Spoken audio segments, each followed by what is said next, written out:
La dernière fois, nous avons vu à quel point il était important de se laisser structurer par Dieu pour pouvoir faire face aux épreuves de la vie. Aujourd'hui, on va parcourir une histoire de la Bible qui nous montre à quel point on a beau entendre des beaux prêches qui nous inspirent, mais il y a une réalité qui est qu'on a tellement de la peine à changer. On a tellement de la peine à abandonner un peu les agissements destructeurs qu'on a. Même si on sait que c'est destructeur, on va tendance à persévérer parce que voilà, c'est quelque chose que je connais. Et si j'abandonne cette identité, je ne sais pas qu'est-ce qui va arriver, je vais perdre le contrôle.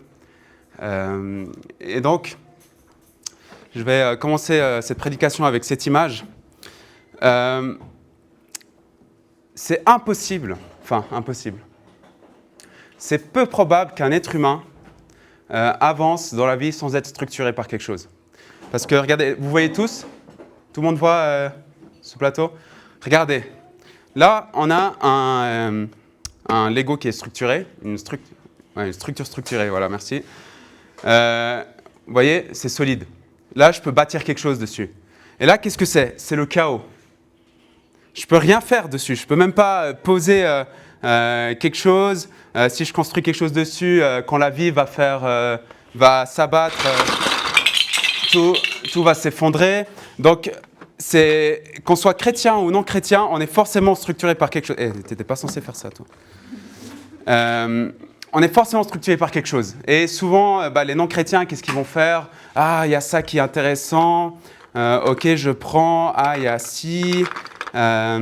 Mais on va le voir plus tard que même, on a beau dire que voilà, c'est important d'être gentil, c'est important d'aimer les autres, il ne faut pas faire aux autres ce qu'on ne voudrait pas qu'on te fasse. S'il n'y a pas une base qui est transcendante, s'il n'y a pas quelqu'un de plus grand que nous à la base de tout ceci, en fait, ce n'est pas solide.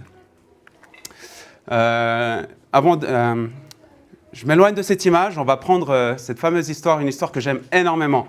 Encore une fois, la Bible explique comment la réalité fonctionne. Et cette histoire va nous apprendre énormément de choses, vous allez voir. Exode 15, juste pour mettre en contexte. Il y a un peuple d'Israël, donc le peuple de Dieu, qui s'est retrouvé en esclavage. Tout un peuple entier s'est retrouvé en esclavage sous un pharaon et où il était très difficile. Et donc, voilà, qui dit esclavage, maintenant, identité d'esclave. Et un jour, Dieu appelle un homme, Moïse. Il faut savoir que Moïse était quelqu'un qui bégayait. Il avait énormément de mal à s'exprimer en public. Et il a délivré un peuple grâce à l'aide de Dieu. Donc, c'est pour dire, qu'importe nos insuffisances, Dieu il fait des grandes choses à travers nous. Bref, le chronomètre. Pardon. Et donc, on arrive à ce moment où le peuple est enfin libéré, où Dieu a accompli un miracle, mais juste incroyable. Il a séparé une mer en deux pour que les Israélites traversent et pour que les Égyptiens qui les poursuivaient soient engloutis. Et ils arrivent, et vous allez voir l'être humain comme il est marrant, ils arrivent à un moment donné où il y a un problème. Ils n'ont plus d'eau. Ça fait 3 jours qu'ils ont été libérés, ça fait 3 jours seulement qu'ils ont vu Dieu ouvrir une mer en deux et ils commencent déjà à dire que Dieu les a abandonnés, que Dieu ne va pas répondre à leurs besoins. 3 jours seulement. Exode 15. Moïse fit partir Israël de la mer des roseaux et ils prirent la direction du désert de Shur. Après 3 journées de marche dans le désert, ils ne trouvèrent pas d'eau. Ils arrivèrent à Mara. Mais ils ne purent pas boire l'eau de Mara, parce qu'elle était amère. C'est pourquoi cet endroit fut appelé Mara. Mara, qu'est-ce que ça veut dire ? En hébreu, ça veut dire amer. Voilà. Le peuple murmura contre Moïse en disant « Que boirons-nous ? Pourquoi nous as-tu abandonnés ?» Moïse cria à l'Éternel, et l'Éternel lui indiqua un morceau de bois qu'il jeta dans l'eau, et l'eau devint douce. Ce fut là que l'Éternel donna au peuple des prescriptions et des règles. Et ce fut là qu'il le mit à l'épreuve. Comme je vous l'ai dit, je reviens à l'image, le peuple d'Israël avait une structure d'esclaves. Ça veut dire qu'ils étaient soumis à une autorité qui était très dure, très difficile. Leur liberté était vraiment très entravée. Mais au moins, et quand vous continuez à lire l'Exode, au moins ils avaient à manger, au moins ils étaient sûrs de recevoir quelque chose à manger. Donc maintenant, ce qui se passe, c'est que Dieu a délivré un peuple d'esclaves. Et maintenant, ils veulent que ce peuple devienne des enfants de Dieu. Donc il va falloir déstructurer tout ça. Et c'est magnifique ce passage parce que Dieu demande à Moïse de prendre un morceau de bois. Et ce morceau de bois, ce n'était pas un bâton de cannelle où tu mets dans l'eau et ça donne un goût sympa. Non, non, non, non. Ce morceau de bois symbolisait cette nouvelle structure sur laquelle le peuple d'Israël allait s'appuyer pour devenir enfant du roi des rois. Et dans notre vie, tant que nous ne sommes pas structurés de la bonne manière, il y a des choses qui vont nous arriver que nous allons trouver amères. Et là, c'est pas Dieu, il a enlevé toute l'eau et puis il en a mis une bonne. Non, non, c'est toujours la même eau. Mais avec la nouvelle structure que j'ai, ce qui était auparavant amer devient bon. C'est pour cela que nous pouvons dire en tant que chrétiens que l'épreuve produit en nous de l'espérance. Mais pour qu'on soit convaincu de cela, il faut que nous soyons structurés de la bonne manière. Donc voilà, premier fondement. Et c'est pour ça que c'est écrit que ce fut là que l'Éternel donna au peuple des prescriptions et des règles. Voilà, voici des règles, voici des moyens de vous structurer de la bonne manière. Je continue. Il dit, si tu écoutes attentivement l'Éternel ton Dieu, si tu fais ce qui est droit à ses yeux, si tu prêtes l'oreille à ses commandements et si tu obéis à toutes ses prescriptions, je ne te frapperai d'aucune des maladies dont j'ai frappé les Égyptiens, car je suis l'Éternel, celui que tu guéris. Donc les Égyptiens ont été affligés de 7 plaies parce que le Pharaon était dur de cœur. Il ne voulait pas entendre entendre qu'il n'était pas Dieu sur terre. Parce que le Pharaon, dans la culture égyptienne, c'était le représentant de Dieu, c'était vraiment Dieu sur terre. Et donc, voilà, pour montrer que lui, en fait, il ne vaut rien, pour montrer qu'en fait, il n'a aucun pouvoir pour garder le peuple qu'il domine, Dieu a envoyé des plaies pour montrer sa puissance.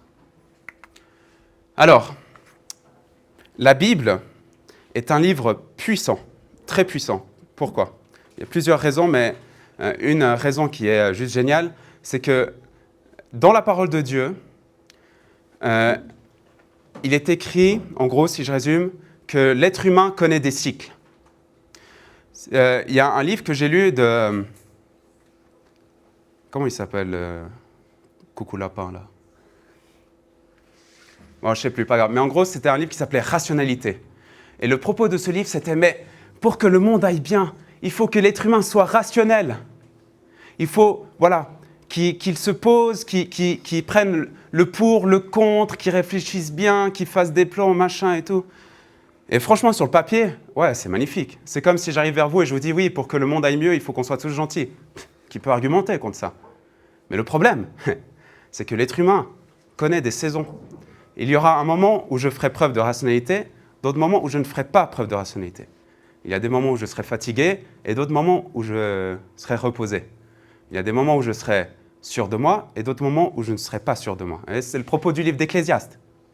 Il y a un temps pour pleurer, il y a un temps pour être joyeux. Et c'est pour cela que la Bible, ça se voit que ça ne vient pas de l'être humain. Parce que pour donner un tel compte-rendu, une telle connaissance de l'être humain, c'est obligé que ça soit quelqu'un d'extérieur à nous. Parce que comme je vous l'ai dit, avec la dissonance cognitive, on peut trouver quelque chose d'absurde, complètement rationnel, avec les bons arguments. Et donc, voilà, je vais être honnête avec vous. Si je vous dis que dès que vous acceptez Dieu, votre vie sera rose, je vous mens. Je vous mens, il suffit d'ouvrir la Bible et il y a plein de versets qui me contredisent. Donc c'est vrai, il y a des moments où je serai structuré par Dieu et d'autres moments où je vais faire les choses à ma sauce. Voilà, je vais commencer à, il y a ça qui est pas mal, ok, je trouve une raison d'agir comme cela, jusqu'ici ça va bien, voilà, vous voyez déjà où je veux en venir. Bon, c'est le stress, je tremble un peu, donc... sauf que, voilà, la vie va arriver, les structures que nous avions mises en place vont tomber, mais Dieu, dans sa grâce et dans son amour, ils vont dire, écoute, tu as voulu jouer solo jusque-là, pas de problème. Mais je vais prendre ça. Ça, c'est tombé. Ça, tu as pris conscience que ça ne fonctionnait pas. Mais, ok, pourquoi est-ce que tu agis de la sorte? Qu'est-ce qui te réconforte dans ces mauvais agissements? D'accord, je vais transformer ça en fondation solide. Et voilà, c'est pour ça qu'on a des témoignages. Voilà, j'agissais de cette manière, je me suis pris un mur, et Dieu m'a fait comprendre qu'en agissant de cette manière, voilà. Donc, on connaît des cycles en tant qu'être humain. Et on connaît tous des tyrannies. Nous sommes tous soumis à des tyrannies. Comme le peuple d'Israël qui était soumis à la tyrannie du président, du pharaon. Quelques exemples de tyrannie. La tyrannie des réseaux sociaux, la pression de la perfection. Wow, il faut que ma vie soit parfaite. Il faut que quand je filme mes enfants, il faut qu'ils parlent comme des philosophes. Il faut pas qu'ils dépassent. C'est pas grave, moi je vais dessiner à leur place, puis je vais faire genre c'est eux qui ont dessiné. Voilà, voyage. Bref. Tyrannie de la technologie, distraction permanente. Je sais pas vous, mais moi, si j'oublie mon téléphone à quelque part, je commence à être pas bien. Et je vous promets, si je l'oublie à 80 km chez des amis, moi je fais le trajet retour. Hein. Vous voyez, le téléphone, comme ça peut devenir très vite quelque chose de tyrannique, où nous sommes soumis. Pas sûr que je fasse 80 km pour aller réconforter quelqu'un. Hein. Tyrannie de la performance académique. Les attentes élevées à l'extrême. Il faut absolument que je fasse telle et telle note. J'ai une pression immense. Il faut que je brille. Je n'ai pas le droit à l'erreur. Je n'ai pas le droit d'échouer. On va le voir que l'échec peut être vraiment quelque chose qui peut être bien vu dans une autre prédication. Tyrannie de la conformité vie sociale. Pression du groupe. Je suis chrétien, mais dans ma classe, il y a des personnes qui organisent des soirées. Et voilà, je n'ai pas envie d'être mis de côté, je n'ai pas envie d'être sans amis. Donc voilà, je vais aller à cette soirée. Et puis, bien sûr, hey, tu ne veux pas boire un coup? Vas-y. Ouais, mais je ne sais pas trop. Ah ouais, tu ne veux pas fumer ça? Donc voilà, ça peut être très tyrannique, cette peur d'être mis de côté. Et puis, ça peut nous emmener à avoir deux masques. Tyrannie des tendances de consommation, pression de posséder. Il faut avoir le dernier iPhone. Si tu n'as pas le dernier iPhone, tu es nul. Si tu as un Samsung, ça veut tout dire. Mais c'est là où on voit que j'aime beaucoup cette phrase, vous allez me trouver pessimiste, mais vous verrez en vieillissant. L'être humain est capable de faire... est capable du pire comme du meilleur. Mais c'est dans le pire qu'il est le meilleur. Il suffit d'aller voir les publicités. Tyrannie des stéréotypes et des discriminations. Fausse image. Ah, la femme à la cuisine. T'as une couleur de peau noire, t'es un flemmard. T'es un arabe, t'es un voleur. Pas facile d'avancer dans le monde avec ce genre de stéréotypes qui te collent à la peau. Tyrannie des attentes. Je dois être comme ceci avant. Ça, j'aime beaucoup. Avant 30 ans, il faut que je sois marié et que j'aie déjà des enfants. Avant 30 ans, il faut que j'aie déjà mon petit million. Avant 40 ans, il faut que j'aille ma Rolex. Avant ci, il faut que je sois comme ça. Puis après, on arrive, et ce n'est pas le cas, et on est misérable. Tyrannie des standards de la société, pression de la performance, de l'apparence et l'abondance. Ça, j'aime beaucoup ces termes qui riment, parce que c'est exactement comme ça que la société fonctionne. Performance, apparence et abondance. Je dois montrer que j'ai beaucoup, je dois montrer que je suis performant. Donc, toutes les personnes qui souffrent d'handicap, qui sont à la retraite, pas de souci, on les gicle de la société. Apparence, il faut que j'aie un corps selon les standards des réseaux sociaux, qui est juste impossible à atteindre, mais bon. Je vais aller dans cette direction. Donc, voilà, plusieurs exemples de tyrannie. Et on revient vers celui qui a tout compris de la dernière fois, celui qui dit qu'il est libre. Et on va voir un peu sous quelle tyrannie il est. Et à quel point ces tyrans, en fait, quand l'épreuve va venir, ils vont l'abandonner, hein, je vous promets. Donc, qu'est-ce qu'il dit? Donc voilà, sa tyrannie, donc lui, c'est quelqu'un qui a envie de coucher avec quelqu'un au hasard, avec plusieurs personnes. Donc lui, ce qu'il veut, c'est, voilà, son but ultime, c'est le plaisir, c'est la jouissance. C'est, mon objectif, c'est d'accumuler le plus possible de partenaires. Parce que voilà, c'est le plaisir qui me guide. Et puis lui, donc voilà, le plaisir, on retrouve avec le fait de lire des bouquins de science en se masturbant. Et comme je vous l'ai dit, si votre but ultime dans la vie, c'est le plaisir, sachez, c'est scientifiquement prouvé, qu'en fait, vous ne serez jamais rassasié.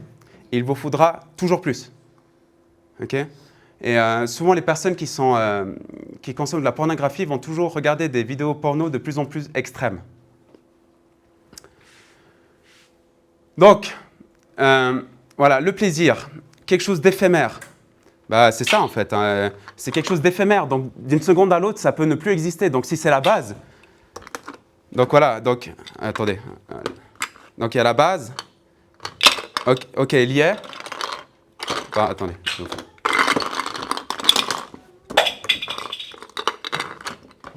Est-ce que vous voyez? Ok, il y a la base qui est là. T'es prêt? Tu veux construire? Hop, elle est plus là. Non, attends, elle est là. Ok, vite. Ah, elle est plus là. Ah. Donc, il est libre, mais il a juste pas conscience. Et nous, en tant que chrétiens, je pense qu'on peut vraiment faire prendre conscience les gens de cela. Que c'est juste impossible. En fait, tu es obligé d'être structuré par quelque chose. Et on va voir de quoi c'est. Et donc, il finit par « je suis libre », mais c'est faux. Hein. Il est sous la tyrannie du plaisir. Alors, la question se pose, est-ce que Dieu, c'est un nouveau tyran? Parce qu'on peut lire, mais maintenant que vous avez été libérés du péché et que vous êtes devenus esclaves de Dieu.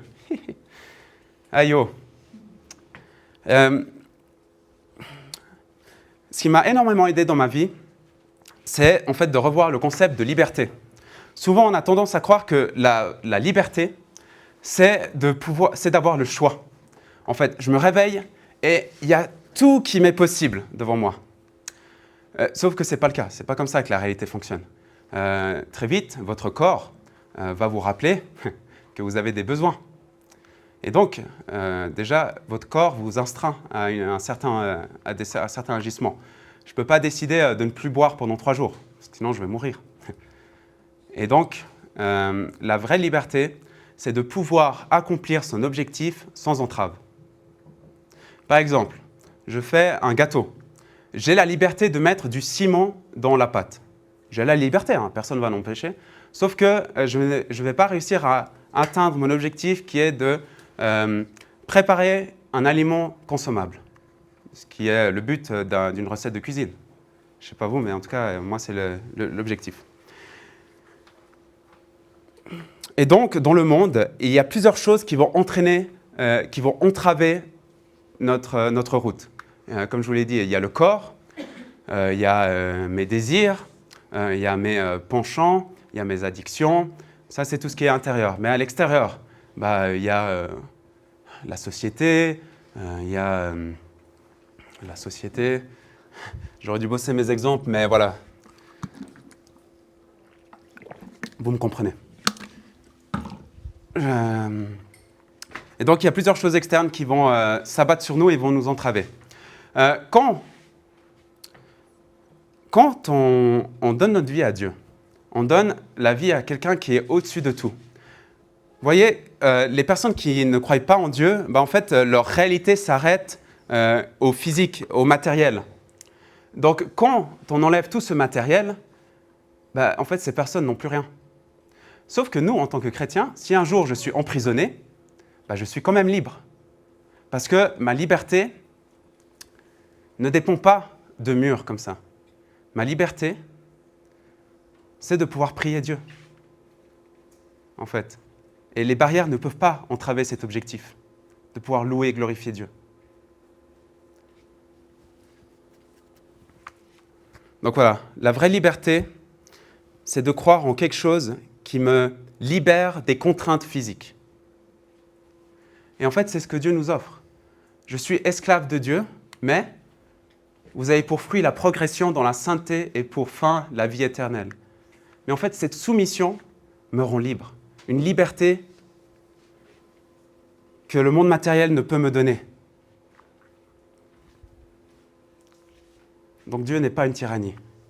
Il est un maître qui me fait voir toutes choses nouvelles. Dieu nous libère de la tyrannie. Exode 6, c'est pourquoi dis aux Israélites, je suis l'Éternel, je vous libérerai des travaux dont vous chargent les Égyptiens. Je vous délivrerai de leur esclavage et je vous rachèterai avec puissance et par de grands actes de jugement.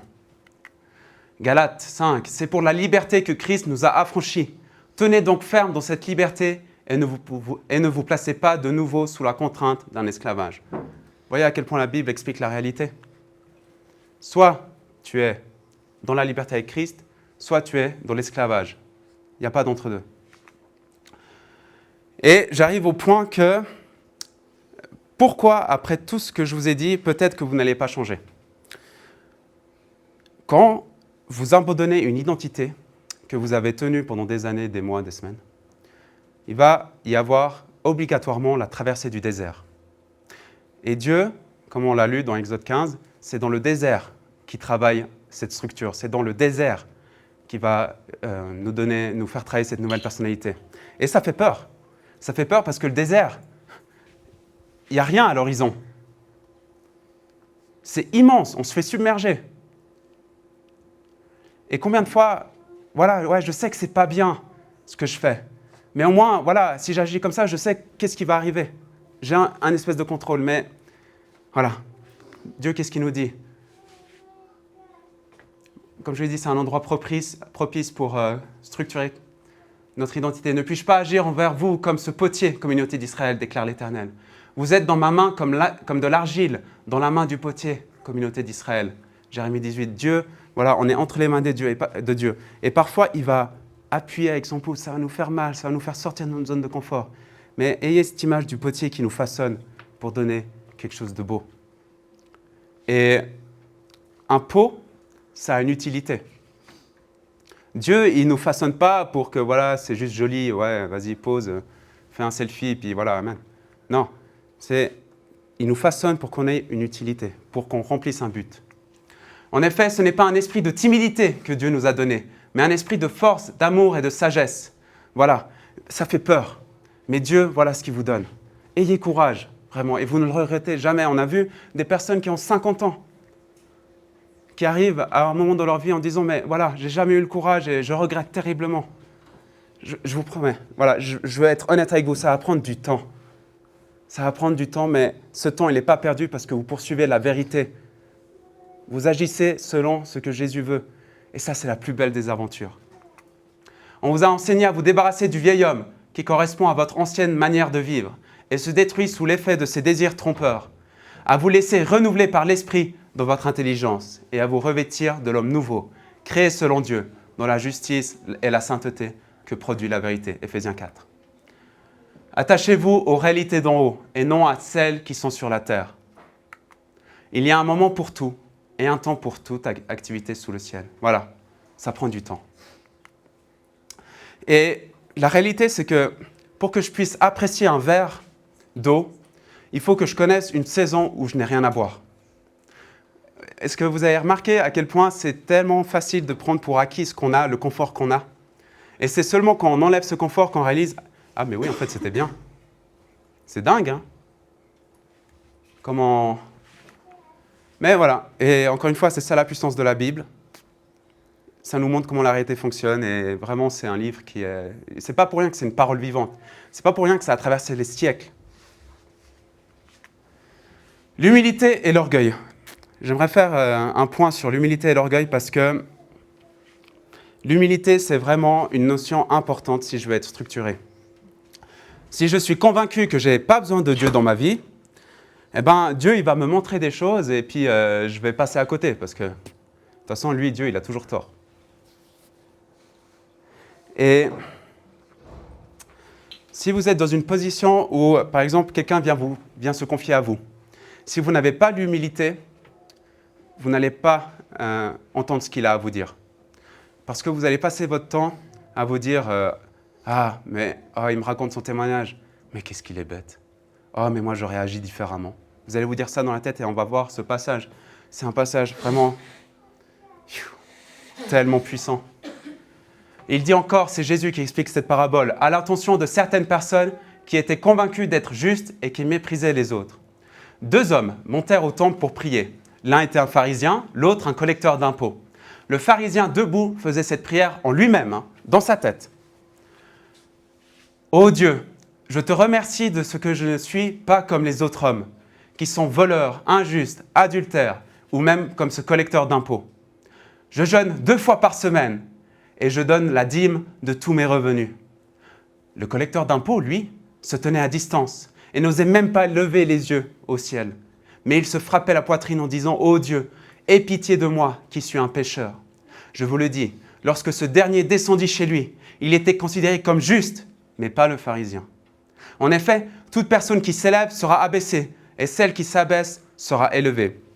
L'humilité, la racine d'humilité, c'est humus, qui signifie la terre, donc le sol. Quand vous mangerez un apéritif où il y a de l'houmous, vous vous souviendrez de ça, ok? Donc, c'est ça qui est puissant, c'est qu'on a des connaissances dans notre tête, mais il faut que notre corps, il faut qu'il y ait, comment dire, il ne faut pas qu'il y ait une dissonance entre notre corps et ce qu'on a dans la tête. Il faut vraiment qu'on incarne ce qui nous est demandé dans la Bible. Donc voilà, cet homme a incarné l'humilité. Il a fixé le sol, humus. Parce qu'il se sentait, mais voilà, Dieu, moi je suis un pécheur, je reconnais que je suis un pécheur, mais j'ai besoin de toi parce que je viens me confesser vers toi. Et quand je me confesse vers toi, voilà, je peux structurer mon problème, ça rend le problème plus concret et ça me donne plusieurs angles d'attaque. Mais voilà, Seigneur, je reconnais que sans toi, je ne peux rien faire. Je reviendrai sur l'humilité et l'orgueil dans d'autres prédications, mais voilà. Sachez que si vous êtes orgueilleux, donc si vous êtes convaincu que vous n'avez pas besoin de Dieu, la traversée du désert sera longue. Et ce qui est incroyable dans cela, c'est que donc, Dieu libère le peuple d'Israël d'une tyrannie, leur fait traverser le désert pour qu'ils abandonnent leur ancienne nature. Et plein de fois, et vraiment je vous encourage à lire cette histoire, plein de fois le peuple d'Israël va dire « Ah mais c'était mieux avant ». Et souvent on entend des personnes, et c'est incroyable, par exemple des personnes en Russie, qui regrettent le temps de l'URSS. L'URSS, c'est 60 à 70 millions de morts. Mais comment ça se fait qu'il y a des gens qui commencent à se dire « Ah mais c'était quand même mieux avant ». Parce que voilà, il y a tellement tout qui change qu'on n'arrive plus à se retrouver. Et c'est juste terrible. Voilà, on n'ose pas accueillir ce qui est nouveau. On reste accroché à notre ancienne identité. Et donc la terre promise, qu'est-ce que c'est? C'est l'épanouissement. C'est vraiment là où je me sens bien, où je me sens solide. Encore une fois, la terre promise, ça ne veut pas dire qu'il ne va rien vous arriver. Vous lirez, ils vont atteindre Canaan. Il y a des dingueries qui se passent là-bas. Mais donc voilà, c'est l'épanouissement. Voilà, je suis en paix avec mes pensées et mes agissements. Pardon. Si quelqu'un est en Christ, il est une nouvelle créature. Voilà, la terre promise, c'est là où je suis conscient, convaincu que je suis une nouvelle créature. Les choses anciennes sont passées. Voici, toutes choses sont devenues nouvelles. Romains 12, ne vous conformez pas au monde actuel, mais soyez transformés par le renouvellement de l'intelligence, afin de discerner quelle est la volonté de Dieu, ce qui est bon, agréable et parfait. Donc voilà, la terre promise, c'est quand j'ai compris, voilà, ok. Ah ouais, le monde fonctionne comme ça. Voilà. Mais ceux qui comptent sur l'Éternel, très puissant, Ésaïe 40, mais ceux qui comptent sur l'Éternel renouvellent leur force. Ils prennent leur envol comme les aigles. Ils courent sans s'épuiser. Ils marchent sans se fatiguer. Vous voyez, on est libéré des contraintes du corps. C'est ça qui est très puissant. On atteint une liberté qui est juste extraordinaire. Et je vais terminer comme cela, avec ceci. Quand commence mon aventure? Souvent on se dit « Ah, mais quand je serai ci, ma vie elle commencera. Ah, mais quand j'aurai ci, ma vie elle commencera. Ah, mais quand je serai avec ci, ma vie elle commencera enfin. » Imaginez quelqu'un qui part en voyage. Son objectif, je prends un pays au hasard, l'Égypte. Son objectif, c'est d'aller voir les pyramides. Il part de chez lui, il prend l'avion, il part en Égypte. Donc voilà, pour atteindre les pyramides, vous atterrissez au Caire, vous êtes dans les bouchons, bien sûr. Et puis voilà, ça prend un moment pour aller voir les pyramides. Quand a commencé son voyage? Est-ce que son voyage commence dès le moment où il a atteint les pyramides, ou bien dès qu'il est sorti de chez lui? Son voyage a commencé dès qu'il s'est mis en route. C'est pour cela que s'il n'atteint pas les pyramides, on ne peut pas dire qu'il n'a pas voyagé. Et mes chers amis, mes chers frères et sœurs en Christ, votre aventure a déjà commencé. Dès maintenant, vous pouvez vivre des choses extraordinaires. Et vraiment, moi, j'ai cette prière pour vous, que vous soyez convaincus de cela. S'il y a une chose que vous devez retenir de ce message, c'est ceci. C'est que votre vie, elle n'est pas... là, maintenant, comment dire ? Il y a aussi cette image que j'aime énormément. Peut-être que vous avez l'impression de faire du surplace. Peut-être que vous avez même l'impression que ça s'est arrêté, votre progression, que ce soit dans la foi ou dans votre vie. Mais à quel moment est-ce qu'on peut faire du surplace avec Dieu ? Eh bien, quand on est mort. Parce qu'en fait, au ciel, on a atteint la sainteté parfaite. Et en fait, ce qui se passe, la réalité, c'est que j'avance toujours. Mais oui, parce que dans la Bible, il est écrit que nous sommes engagés dans cette course. Mais il y a des fois, cette course, je vais la parcourir avec des petits pas. Parfois même, je vais faire un pas en avant, un pas en arrière, mais pour refaire 2 pas en avant. Des fois, je vais faire des grands pas. Juste une petite précision, parce qu'il m'a été soufflé quelque chose dans l'oreillette. Effectivement, pour les personnes qui se sentent bien en ce moment, comme je vous l'ai expliqué, il y a des cycles. Je suis sous une tyrannie, traversée du désert et terre promise. Si dans votre vie ça va bien, si vous sentez pas, si vous n'êtes pas en train de traverser d'épreuves, sachez que vous êtes cette personne remplie d'espérance, qui est dans la terre promise et qui est en train de faire coucou à ceux qui sont dans le désert. En disant, hey, regarde, c'est possible. Regarde-moi, ça va bien. Ça va bien dans ma vie. T'inquiète pas, il y a une fin à ce désert. Mais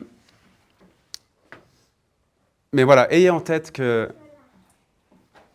y a des épreuves qui vont vous arriver. Et recevez ce temps où tout se passe bien dans votre vie. Peut-être, c'est vrai, j'insiste trop sur les épreuves, sur les personnes qui sont dans les épreuves, mais les personnes, c'est OK de ne pas être sous des épreuves aussi. Voilà, c'est un cycle. Et profitez de ce cycle, vraiment.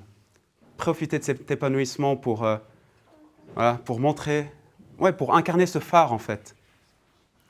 Donc voilà.